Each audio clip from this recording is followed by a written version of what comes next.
Vamos a ver algo así como aproximadamente 1,6 proyectos hoy en esta charla. Uno más o menos entero, 0,4 pasamos muy rápido y una idea 0,2 de un tercero encaminado. Esto empezó en agosto, el primer caso empezó en agosto de 2016, el tema de AFIP. En una reunión con Abad, un tipo brillante como he visto pocos, que dijo algo muy simple. Nos costó como 10 años hacer que estos sistemas funcionen. Ahora sabemos que nadie puede usarlos. Pero llegó el tiempo de cambiar eso. Buenísimo. ¿Por dónde empezar? En Argentina hay casi una veintena de sujetos económicamente activos, digamos, que es como la población con la que AFIP trabaja. Y se decidió comenzar con los monotributistas. Hay un montón de razones. Una es el impacto social, obviamente. Justamente los monotributistas son independientes. Son gente que no tiene un respaldo de alguna organización que los ayude, los apoya. De hecho, el monotributo fue diseñado para hacer autoservicio. ¿Quién es monotributista acá todo esto? Es fácil lo del monotributo. Hasta hace un tiempo era como, no. Entonces pasaba una cosa como ridícula donde el monotributo, que en teoría era algo que uno tenía que poder hacer fácil, terminaba generando necesidad de contratar contadores para llevar el monotributo, cosa que no le funciona todavía, pasa ni a los contadores ni a los monotributistas. Y además hay razones de números muy concretas. Los monotributistas requieren un tercio del esfuerzo de soporte a la ciudadanía que da AFIP, que es un montón de gente laburando todos los días. Y son el 1% de la recaudación. ¿Quedó claro? Vamos. Primer cuestión entonces, vamos a armar el equipo. 1, 2, 3, 4, 5, 6, 7 subdirecciones, que son como grupos, gerencias, no sé cómo vendría a ser en el equivalente a una empresa, pero muy disímiles, que de repente se encontraban todos juntos, porque el administrador lo dijo, no por otra razón, trabajando en un proyecto para monotributistas. Primera sorpresa, era la primera vez que los 7 trabajaban juntos. Éramos como 22, 23, llegamos a ser 25 personas en una mesa gigante que trabajaban en el mismo lugar desde hacía algunos 20 años, nunca se juntaron a trabajar. Hacían, no sé si a alguno le suena el ping-pong documental. Hago documento, va. Hago documento, leo, vuelvo.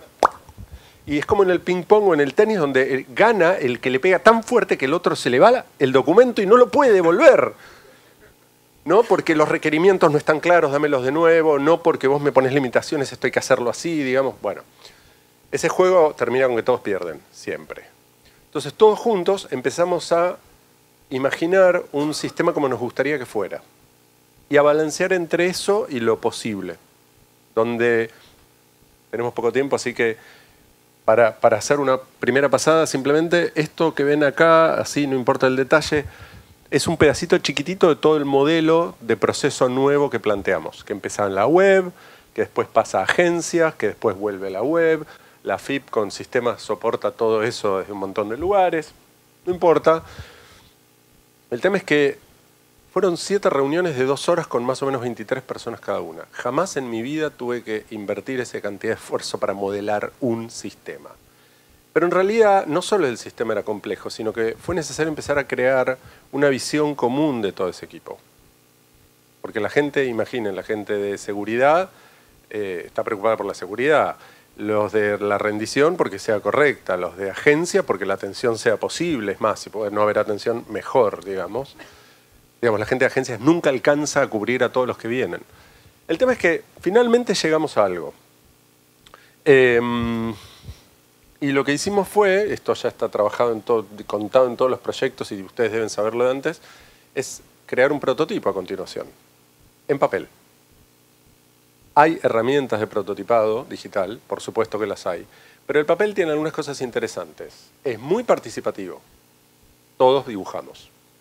Siempre está el que está así como de coste. No, yo no sé dibujar. No importa, mira, tenemos que hacer esta pantalla. Toma, ponémela acá, lápiz, goma, papel, hacémela y a los 5 minutos está dibujando. Así que es súper participativo. Es como bien democrático. En el papel todos aportamos como lo mismo. No importa quién es cada uno, si habla más fuerte o no.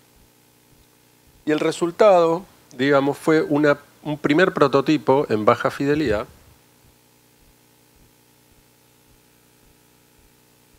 ¿Me está saliendo manejar el Zoom así? Me siento...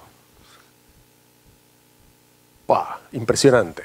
Fueron prototipos de este tipo, no se llegan a ver, digamos, ¿sí? Dibujitos en papel y lápiz con algún color puesto arriba, una cosa como súper sencilla, después, digamos, pasa a algo más prolijo, pero esto es parte del equipo núcleo, que éramos 7 personas, y salimos a testear.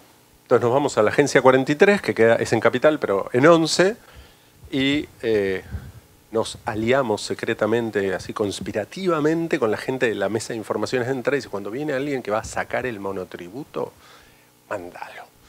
Y a cambio de darles una asistencia personalizada, les pedimos un ratito si pueden probar algo. Que era básicamente lo que ellos venían a hacer en un formulario en papel, pero hacerlo solos con un sistema en papel. ¿Quién de acá vio alguna vez o participó de un test de prototipado iterativo en baja fidelidad? O sea, un test con papelitos. Muy bien, algunos, la mayoría no.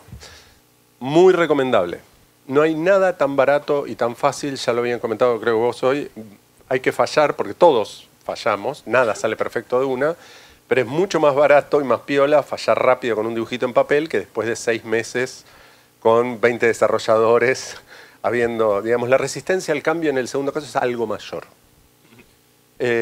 Dicen que los hermanos Wright dijeron lo puedes arreglar en el tablero de dibujo con una goma o con una masa en el taller. Digamos, estamos en el INTI, así que... Entonces hicimos esto y encontramos un montón, no algunos, un montón de problemas. Pero estuvo muy bueno porque además para mucha de la gente que estaba en este test era la primera vez que veían un monotributista en carne y hueso. O sea, era algo así como las brujas o los unicornios, digamos. O como la gente de África que uno la ve en los documentales, decís, pero en realidad yo nunca había ninguno, ¿no? Bueno, fue muy interesante, fue como una especie de shock de realidad. Porque, por ejemplo, viene alguien y estaba con 2 nenitas al lado que les dio el teléfono para que puedan jugar mientras se ponía a hacer esto. Bueno, esa es la vida de esa persona. Es así. Esa mujer está tratando de trabajar, le piden una factura, tiene que hacerse sacar el monotributo, como todo el mundo dice, y mientras las nenas están alrededor, porque el rato que no están en la escuela están con ella. Fue súper interesante, aprendimos obviamente un montón de cosas, como es justamente en papel, hicimos rapidito, acá soy parte del detalle de algunos de los flujos del panel del monotributista.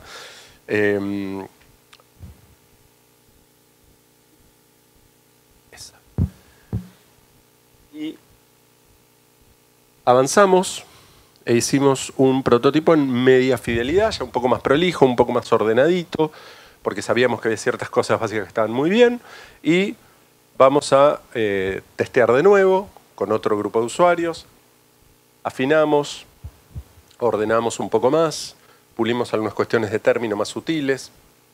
Quien estuvo en desarrollo de servicios o productos sabe que uno primero se encuentra con las cosas más gruesas. Es como una casa que se está rompiendo y cayendo a pedazos, si la pintura esa es del tono correcto o no, lo vemos después. ¿Correcto? Entonces, cuando uno arregla la cuestión estructural, puede empezar a mirar lo otro. No es que uno deja de encontrar errores. Simplemente uno en algún momento dice, está suficientemente bien. Así que no es que con esto estaba todo perfecto, sino que arreglados los problemas gruesos, uno empieza a ver sutilezas. Y finalmente repetimos esto en alta fidelidad, en una experiencia que fue algo así como una especie de viaje de LSD para alguna gente de la FIP, porque nos fuimos a San Justo a probar con contribuyentes de verdad esto. Y me incluyo en el viaje, en el trip ese, porque me enteré, por ejemplo, que existe algo así como un acompañante de camión. ¿Quién sabe que hay una profesión que se llama acompañante de camión? Genios. Yo nunca me lo hubiera imaginado. Es así como, no sé, es del gremio de camioneros, supongo. Un camión de más de no sé cuántos pesaje, tonelaje, tara, requiere un acompañante. ¿Qué hace el acompañante? Acompaña, en principio. No sé, las ruedas son grandes y no se pueden levantar, no tengo idea, pero es necesario, o sea, es legalmente requerido. Y tanto, digo, el acompañante de camión, como una piba manicura, como un pibe que estaba aprendiendo a colocar Durlock, están en el borde de la lectoescritura. Lo que Lorena contaba no es solo para los abuelos. Estamos hablando de gente joven. Lo que pasa es que todos los que estamos acá tenemos como un nivel de formación, somos trabajadores del conocimiento, más allá que después algunos metamos la mano en el torno o no, tenemos una historia y un aprendizaje y un manejo de herramientas intelectuales y conceptos abstractos que, gente, la mayor parte de la humanidad no pasa por ahí. Entonces, veníamos puliendo y todo, y otra vez fue el mazazo en la cabeza y en el corazón cuando fuimos a San Justo y veíamos las cosas que no se entienden. ¿Sí? Buenísimo, iteramos, llegamos, genial. Y entra la fase de implementación. Me voy a saltear acá un pedazo muy triste de la historia, que fue la intervención del Ministerio de Modernización, que por suerte duró poco.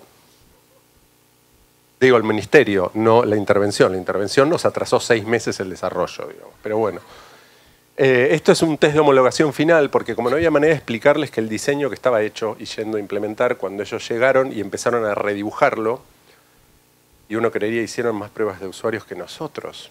No, porque leyeron el manual de GovUK, que está muy bien hecho todo esto, de gobierno digital, y entonces venían con reglas duritas, tipo, no puede haber más de 3 clics entre no sé dónde y no sé dónde. Porque dice acá que no puede haber más de 3. Entonces venía y proponía una solución que nosotros ya habíamos hecho y veíamos que no funcionaba. Entonces lo que hicimos al final, fue muy divertido, fue después de meses de perder el tiempo discutiendo con el ping-pong documental, porque a todo esto era por documento todo, lo que hicimos fue invitarlos a un test de homologación. Claro, porque en la FIPA hay que homologar los sistemas, ¿no? Todos oímos alguna vez ese término, que a veces puede ser como terrible. Y entonces el test de homologación era el prototipo que había quedado con sus modificaciones, vuelta en la agencia de 43 de 11. Genial, después de 2 días de testeo no dijeron nada más, volvimos para atrás. Logramos revertir la mayor parte, no todos, pero la mayor parte de los cambios que habían puesto, porque estaba clarísimo que no se entendían y que no funcionaban. Buenísimo. Esa foto no es mía, es de una persona del ministerio.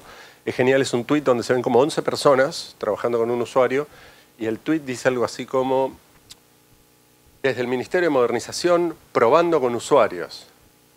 Hay 3, uno sacaba las fotos, el otro estaba jugando con el teléfono y había una que participaba. Todos los demás, de la docena casi que éramos, más o menos, éramos todos de AFIP y estábamos haciendo el test realmente. Pero bueno, fuera de todo eso, el tiempo de implementación, no olvidémoslo, pero el punto interesante es que toda la previa, todo lo que vimos antes,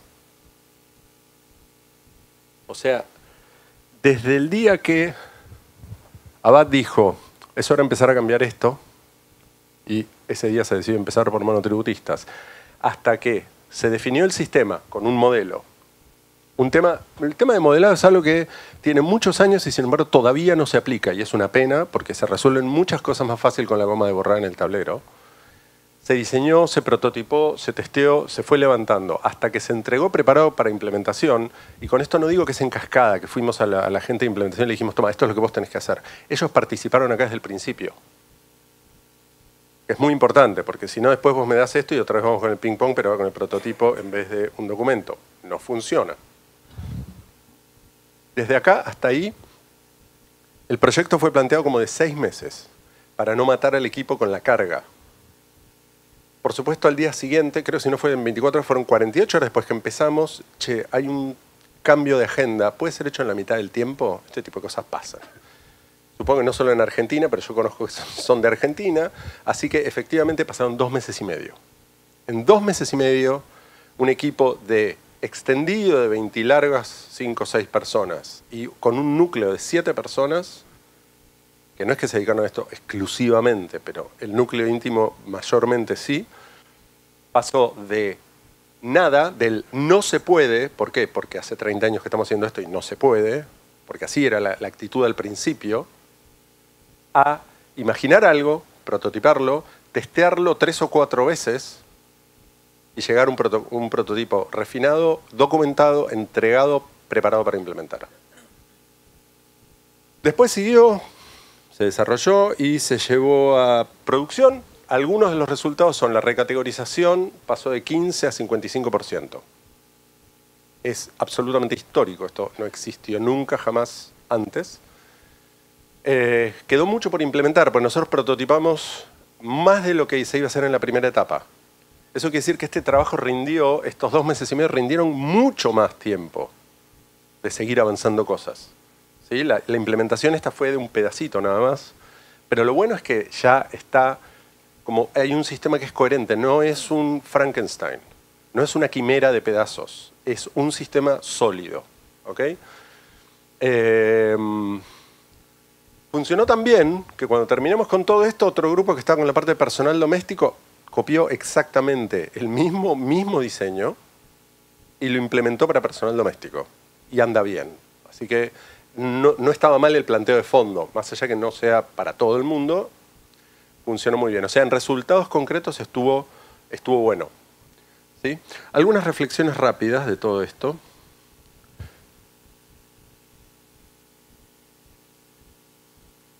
¿Quién vio alguna vez, esto es una foto del subte, ¿quién vio esto alguna vez? Esto tiene un montón de cosas. Esto tiene un montón de... Primero el estereotipo. No entiendo nada. Venía, abuela, yo, joven, rulito, canchero, blanco. La tengo re clara con la tecnología. Este estereotipo no es correcto. Obviamente, en general, la gente mayor, como bien ya contó Lore, tiene problemas para acercarse a la tecnología, pero hay mucha gente joven que no es mucho mejor. Y aparte, perdón, desde el punto de vista de marketing, es tan malo tu sistema que Ahí está. tienen que ayudar a alguien. Lo teníamos preparado en realidad. Bien, ahí justo fue. Esto es una declaración pública de fracaso. Esto es gritarle a todo el mundo, loco, ayúdenme, porque no se entiende nada de esto. ¿Por qué algo tan directo como yo entro con mi propia información, tengo un derecho que el Estado me garantiza y que necesitaría alguna pavada para cumplir, me tiene que venir a ayudar un tercero? O sea, ¿de qué estamos hablando? O sea, este tipo de cosas suceden porque alguien diseña desde un documento y cree que los usuarios son unicornios o brujas y nunca ven a un usuario en carne y hueso y nunca lo prueban, ni hablar de eso. Esto es una declaración de fracaso. Supongamos, digo, por ahí me equivoco y esto era genial y andaba re bien. Y esto fue porque les gustó hacer marketing, no sé, podría ser. Pero hay un par de cosas importantes. Primero, el retorno de la inversión.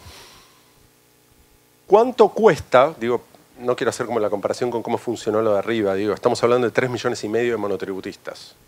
Les juro, me siguen llegando felicitaciones a mail de gente que conozco que dice, entré al monotributo, te agradezco tanto. Tengo uno muy bueno que dice que las fuerzas cósmicas te sigan impulsando. Era una cosa así como muy...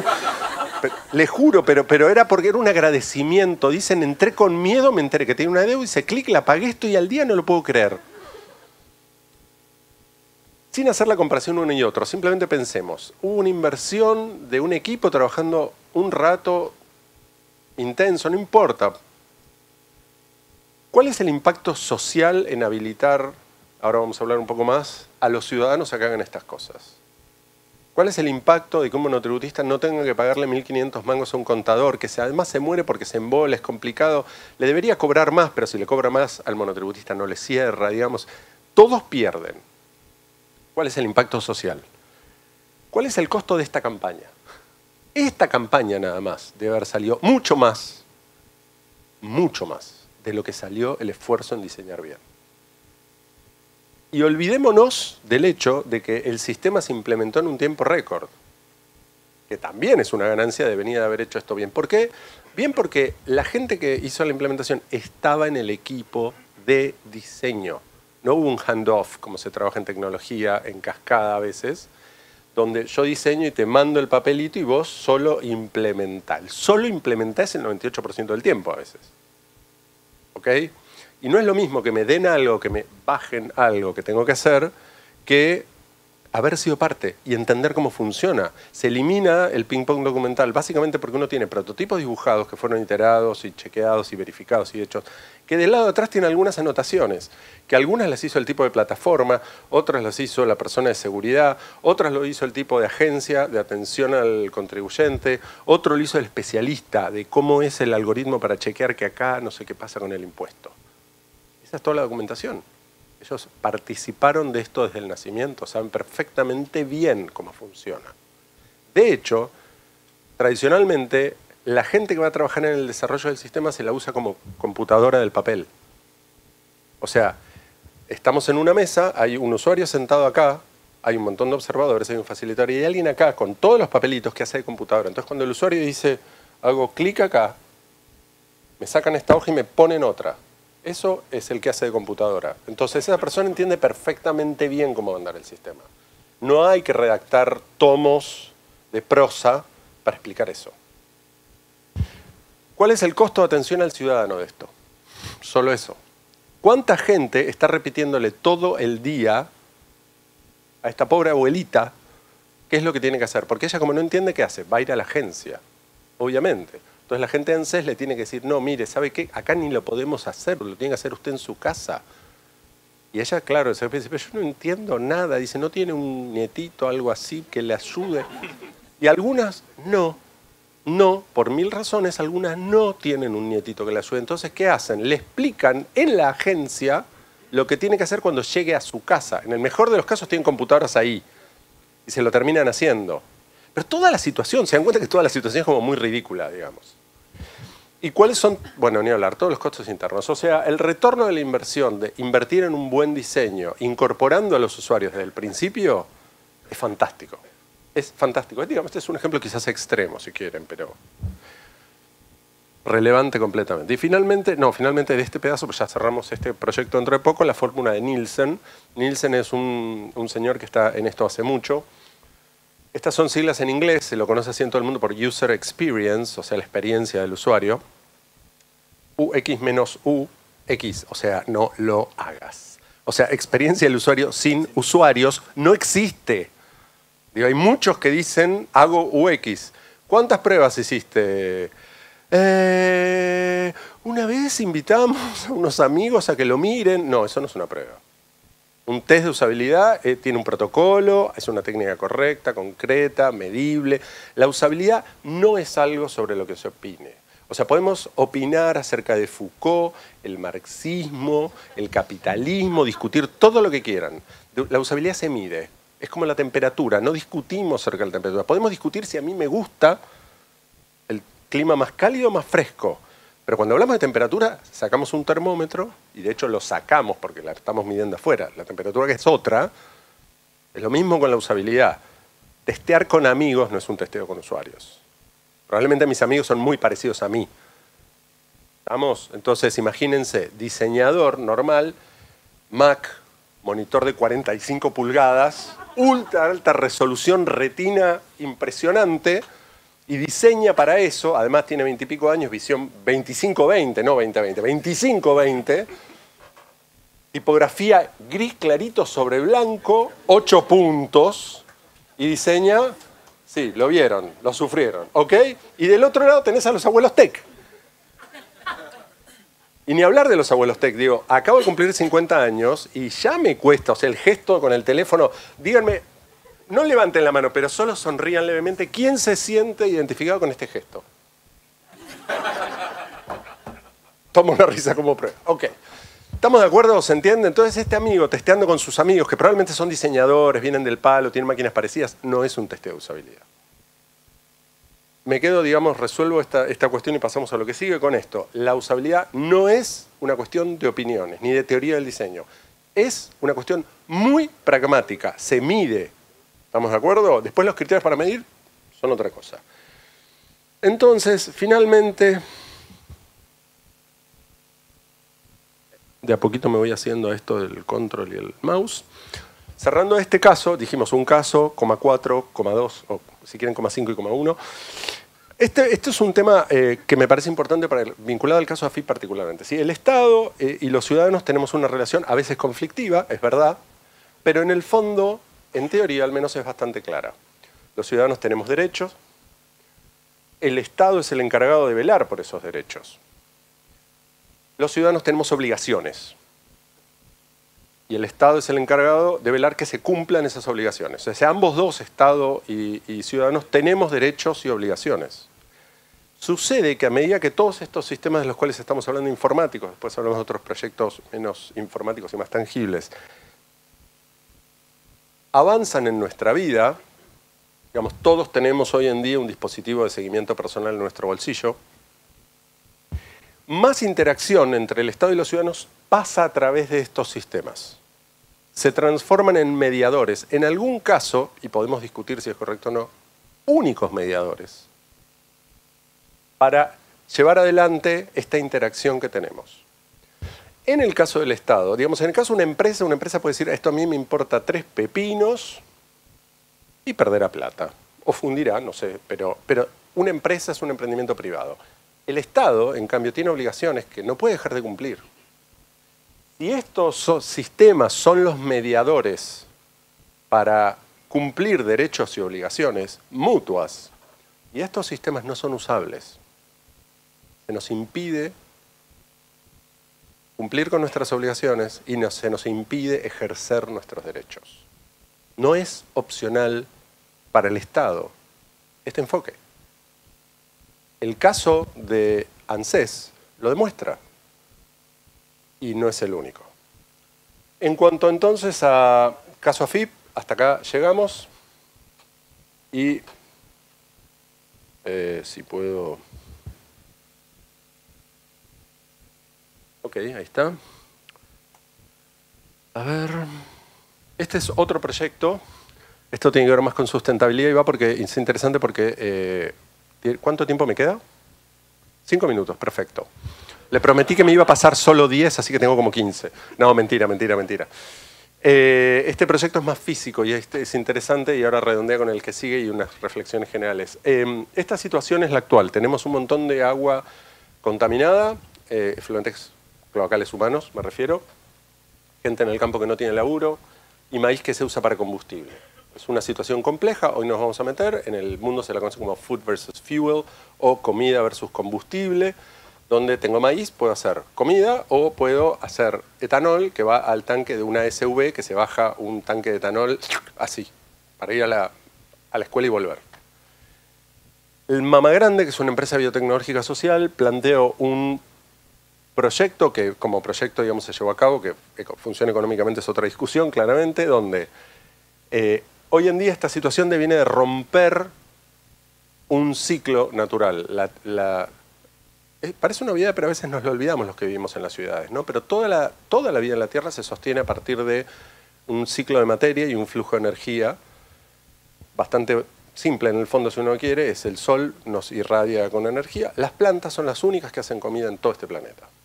¿Sí? Nos lo olvidamos, porque ahora las cosas vienen empaquetadas prolijamente en múltiples capas de plástico en el supermercado, pero la verdad es que todo lo que comemos viene primero de las plantas, o sea, porque aún si uno se come un bife o un pollo, ¿saben que se ha hecho experimentos donde a los chicos se les pide dibujar pollos y los dibujan sin cabeza y cortaditos, ¿no? Como viene en la bandeja? Porque casi que dolería si uno se da cuenta que eso es un bicho que... ¿no? Pero es parte del sistema. El punto es que las plantas, con la luz del sol, con la energía del sol y algunos elementos del agua y del aire, generan comida para sí mismas, pero después los herbívoros se comen a las plantas, los carnívoros a los herbívoros, los omnívoros a todos, y los que nos desarman a todos vuelven toda esa materia al ciclo. O sea, hongos y bacterias desarman todo eso, los detritívoros, y las plantas pueden volver a crecer. Pero los humanos rompimos ese ciclo. Entonces, por ejemplo, creamos plantas con monocultivos muy intensos en el campo, extraemos los nutrientes, el suelo después no le da más, esas plantas van a otro lado, con lo cual exportamos en realidad agua y nutrientes del suelo. Eso es lo que exportamos cuando exportamos. No es grano. El grano es una forma muy condensada de mucha agua y nutrientes del suelo, que van a otro lado y por lo tanto no vuelven. ¿Sí?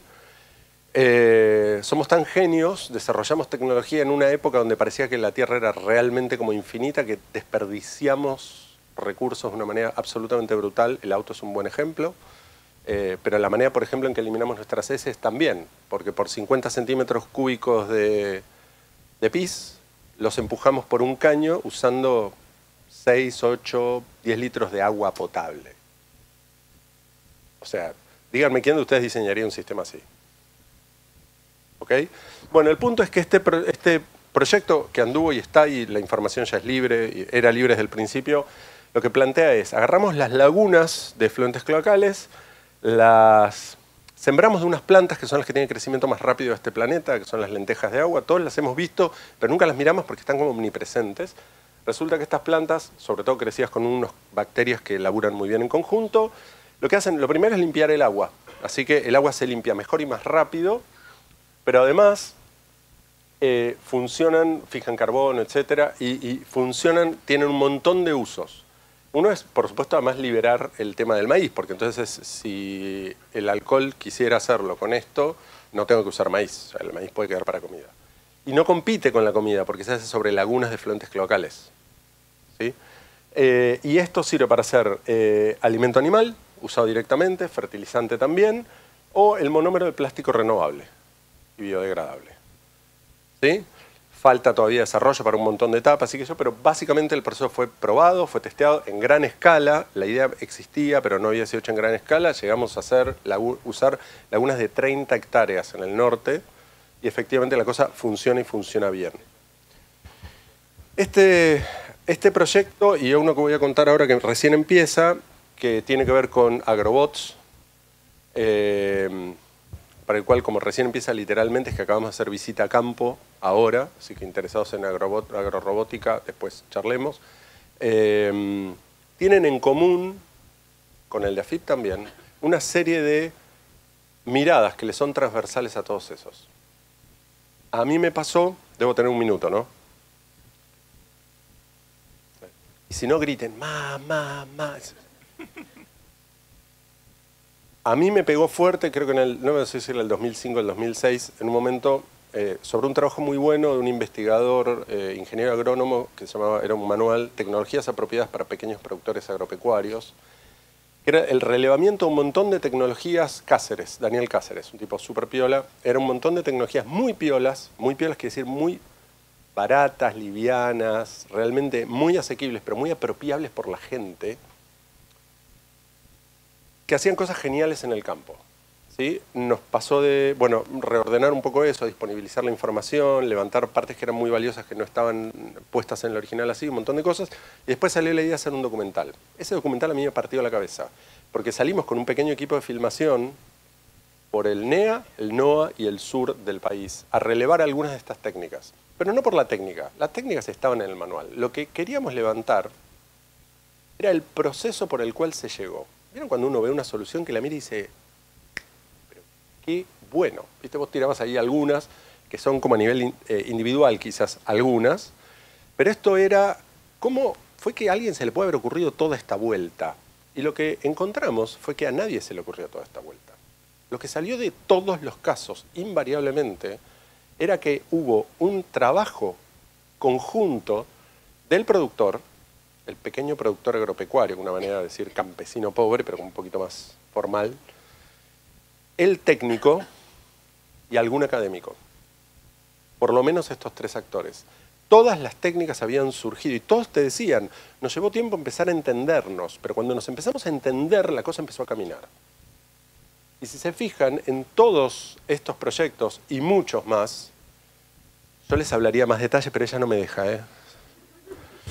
Lo que está en común es esta cuestión del diálogo y del enriquecimiento de todos, porque nadie tiene todas las piezas del rompecabezas, pero entre todos sí las tenemos.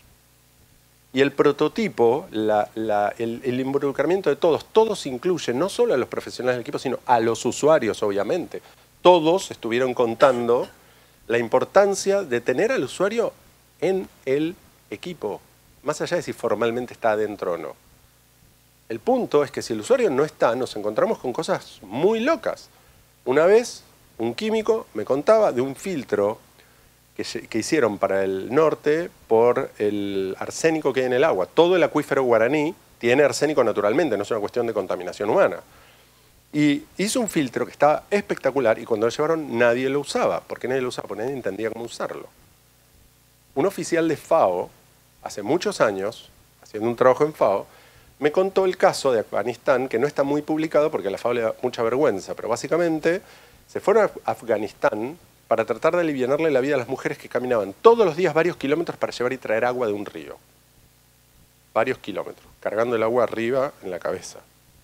¿Sí? Imagínense, burka, desierto, ¿sí? Entonces, ¿qué hicieron? Fueron y muy amablemente hay una charla, a vos que te gustan las charlas TEDx, hay una muy buena de un italiano que dice, ¿quieres ayudar? Entonces, cállate y oí. Shut up and listen. Vayan a verla, está buenísima. pero fue tal cual. Simplemente fueron y dijeron, bueno, ok, ¿el río está cuánto? 5 kilómetros.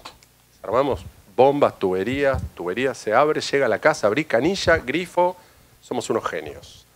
Instalaron todo y se fueron. Volvieron a los 6 meses a ver cómo estaba. Era como una cuestión obvia de seguimiento, tipo, y estaban todas rotas las canillas. Me hacen acordar las tabletas. Cualquier similaridad es efecto de la realidad. Me dijeron, pucha, ¿qué pasó? Y no, siempre decían, bueno, además no hablas mucho, en Afganistán las mujeres no hablan con extraños, digamos. Entonces era como el reporte indirecto, se rompieron. Ah, ok, genial, listo. Entonces no, se las arreglamos, volvieron los 6 meses, estaban todas rotas de nuevo. Entonces empezaron a sospechar que algo raro había. Efectivamente, no se podían romper tan rápido con el uso así. Se las hago corta. Tuvieron que ir a buscar una mujer que fuera del lugar, que pudiera comunicarse con ellas, porque la gente de Naciones Unidas de FAO no podía. La corta es esta, se les olvidó ver cómo vivían estas chicas. Estas chicas tienen burka, viven adentro de su casa todo el tiempo, excepto cuando van a hacer tareas de mujeres al río. Es el único lugar donde se sacan las burkas. Hablan unas con otras, ven el cielo. Y tiene un rato donde ningún hombre se va a acercar, porque ningún hombre se va a degradar acercándose a las tareas de limpieza de las mujeres en el río. Entonces, claro, cuando les pusieron las canillas dentro de la casa, las mataron. Claro, nunca se les ocurrió averiguar el contexto humano en el cual iban a... Bueno, resolviendo, sintetizando, y ahora sí, digamos, no es culpa de ella, pero tenemos que terminar. No, genial la invitación y todo hasta ahora. No, de orden serio, espectacular. Me parece que los puntos comunes de todo esto tienen que ver con bajarnos los diseñadores del pedestal en el cual muchas veces nos ponemos, reconocer la realidad, generar diálogo entre pares, prototipar rápido y, como decían bien hace un rato, vamos a fallar. El punto es fallemos con prototipos, rápido, barato, e incorporémonos todos. Si hacemos esto, el proceso de mejora no termina nunca. Se puede seguir, mientras todos estemos laburando, sigue. Así que con esto cerramos la charla, más o menos a tiempo. Gracias a todos.